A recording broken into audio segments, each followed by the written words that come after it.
भरत की चित्रकूट यात्रा। अयोध्या की चतुरंगिनी सेना लेकर मंत्रियों और माताओं सहित भरत चित्रकूट को चल दिए। नगर के धनी मानी व्यक्ति भी साथ थे।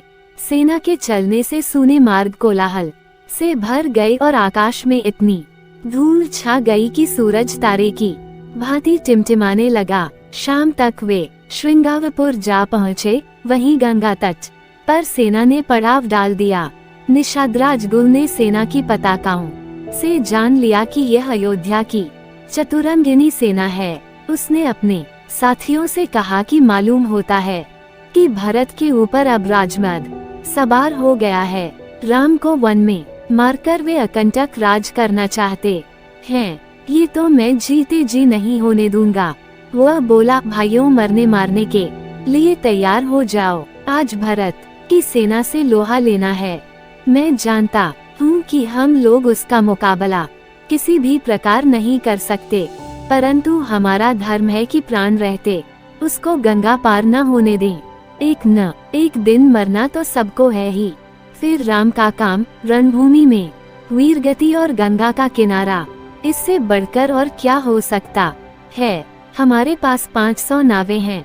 हर नाव में 100 सैनिक बैठ जाएं और नाके घेर लें। मैं आगे जाकर भेद लेता हूँ।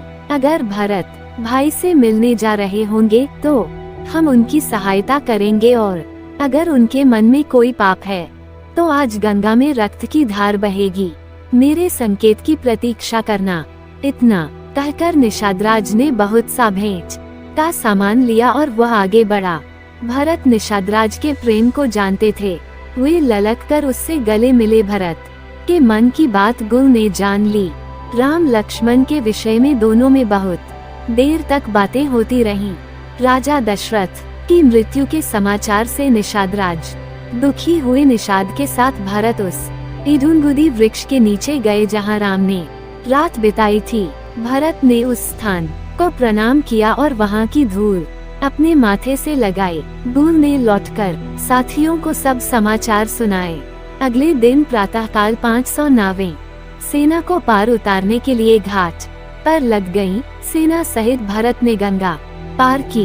नाव पर बैठने के पहले भरत ने भी राम की तरह बरगद के दूध से जटा बनाई और वल्कल वस्त्र पहन लिए। गुरु को साथ लेकर वे प्रयाग की ओर बढ़े। भरत के साथ इतनी बड़ी सेना देखकर महर्षि भारद्वाज को भी शंका हुई, परंतु भरत के व्यवहार से उनका संदेह दूर हो गया। भारद्वाज ने भरत को ये भी बता दिया कि राम किस मार्ग से चित्रकूट गए हैं।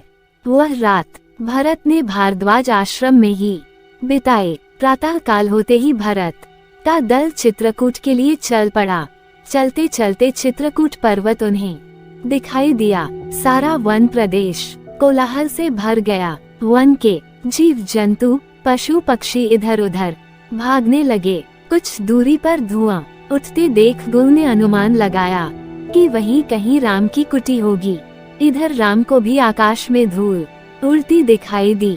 पशु पक्षी भी भाग रहे थे। अब कुछ कोलाहल भी समीप आता सुनाई पड़ने लगा। राम ने लक्ष्मण से कहा, भाई, ऊंचे वृक्ष पर चढ़कर देखो तो क्या बात है।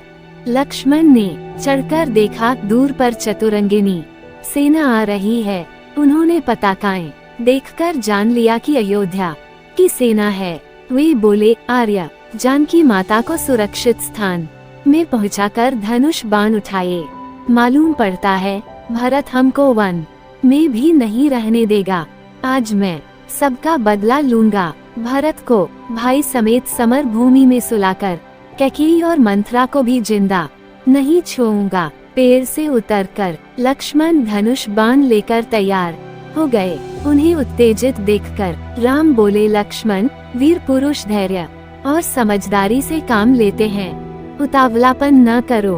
भरत साधु स्वभाव के हैं। मेरा मन कह रहा है कि वे मुझसे मिलने ही आ रहे हैं, लड़ने नहीं। तुम ये जानते ही हो कि मुझे राज्य पाने का तनिक भी लोभ नहीं है। भरत जैसे प्रिय भाई को त्याग कर मैं स्वर्ग को भी नहीं चाहता। तुम भरत के प्रति अनुचित भावना को अपने मन में मत लाओ। मुझे भरत पर पूरा भरोसा है। भाई राम के ये वचन सुनकर लक्ष्मण शांत हो गए। इधर भरत सेना को ठहराकर शत्रुघ्न के साथ आगे बढ़े। उन्होंने देखा कि तेजस्वी राम एक शिला पर बैठे हैं। पास में ही सीता और लक्ष्मण भी बैठे हैं। वे व्याकुल होकर राम के चरणों पर गिर पड़े।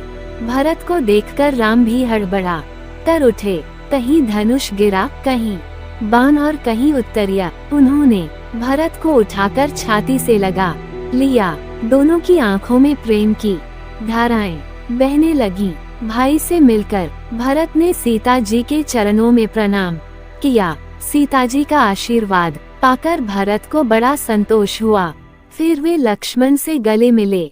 शत्रुघ्न ने भी राम, लक्ष्मण और सीता जी के चरणों में प्रणाम किया। गुरु और माताओं के आने का समाचार पाकर राम लक्ष्मण उनसे मिलने गए। शत्रुघ्न को सीता जी के पास छोड़ गए। गुरु के चरणों में प्रणाम कर वे माताओं से मिले। अपने कुटुंबियों और नगर वासियों से भी बड़े स्नेह के साथ मिले। सबको ठहरने का यथावसर प्रबंध करके श्री राम अपनी कुटी पर लौट आए। सीता जी को मुनिवेश में देखकर माताएं बड़ी दुखी हुईं।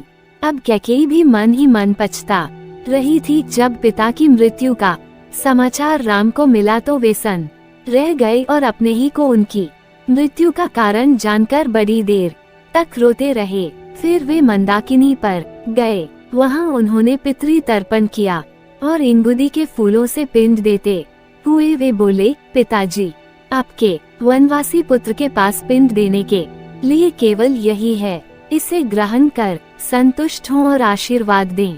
अगले दिन सब लोग राम के पास इकट्ठे हुए। भरत ने राम के चरणों पर सिर रखकर कैकेयी के अपराधों के लिए क्षमा मांगी और अयोध्या लौट चलने की प्रार्थना की। राम ने भरत को हृदय से लगा लिया और कहा, जो कुछ हुआ इसमें न तो माता कैकेयी का दोष है और न तुम्हारा।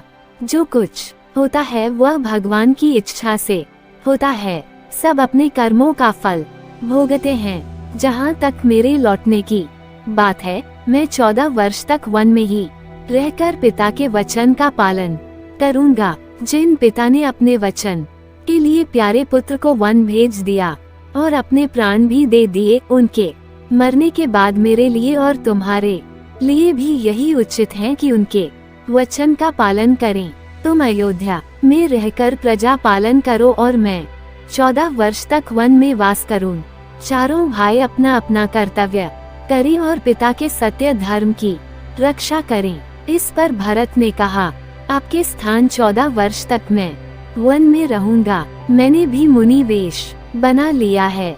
माताओं ने, गुरुजनों ने और नगरवासियों ने भी अपनी अपनी तरह से राम से बहुत कुछ कहा, पर राम किसी तरह लौटने को तैयार नहीं हुए। उधर भरत भी हठ कर रहे थे। तब राम ने कहा, कदाचित तुम्हें पता न होगा, तुम्हारे नाना ने जब माता कैकेयी का विवाह पिताजी से किया, तब राजा से यह वचन ले लिया था कि उनके बाद कैकेयी का पुत्र ही अयोध्या का राजा होगा। अतः राज्य तुम्हारा ही है। फिर माता कैकेयी के 2 वरदान भी मांगने को कहा था। ये तुमने सुना ही होगा, इसलिए तुम बिना किसी संकोच के अयोध्या पर राज करो।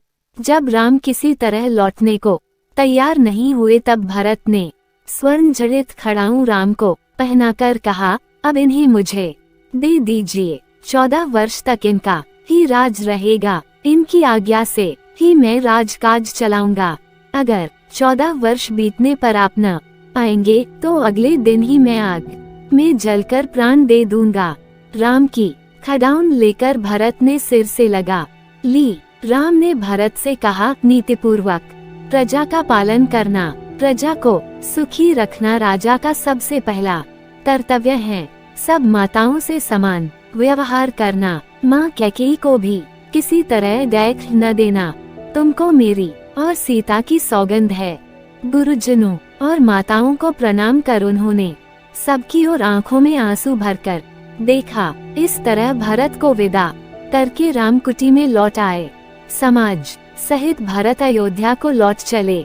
राम की चरण पादुकाओं को एक सुसज्जित हाथी पर सिंहासन में स्थापित कर वे अयोध्या को चल पड़े। 4 दिन की यात्रा कर वे अयोध्या पहुँचे। राम की खड़ाऊ को उन्होंने राज सिंहासन पर स्थापित किया। मंत्रियों को उन्होंने राजकाज सौंपकर कहा कि राम की इन चरण पादुकाओं का ही शासन रहेगा। आप लोग बलपूर्वक ऐसे काम करें जिससे प्रजा में सुख समृद्धि बढ़े। माताओं को देखभाल के लिए उन्होंने शत्रुघ्न को हिदायतें दे दी। अयोध्या का सब प्रबंध करके भरत नगर के बाहर नंदीग्राम में मुनिवेश बनाकर रहने लगे। वहीं से वे आवश्यक देखभाल करते। भरत के चले जाने के बाद राम, लक्ष्मण और सीता मंदाकिनी नदी के किनारे दक्षिण की ओर बढ़े और अत्रि ऋषि के आश्रम में पहुँचे। इन तीनों ने ऋषि को प्रणाम किया। ऋषि ने भी उनको संतान की तरह अपनाया। उनकी पत्नी भगवती अनसुया तपस्या और पतिव्रत धर्म के लिए प्रसिद्ध थी। सीताजी ने आश्रम के भीतर जाकर उनके चरण छुए। अनसुया ने पुत्र वधू की भांति उनसे प्यार किया। सती अनसुया ने सीताजी को पति सेवा का उपदेश दिया। सीताजी की पति सेवा से प्रसन्न होकर कुछ मांगने को भी उन्होंने कहा। सीताजी बोली, आपकी दया से मुझे सब कुछ मिला है, अब क्या मांगू। इस उत्तर से अनसुया प्रसन्न हुई और उन्होंने सीताजी को दिव्य माला, दिव्य वस्त्र और आभूषण देकर कहा कि ये न तो कभी मैले होंगे और न कभी नष्ट होंगे। सीताजी ने उन्हें ग्रहण किया। रात को उसी आश्रम में उन्होंने विश्राम किया। चैनल को लाइक एवं सब्सक्राइब करें।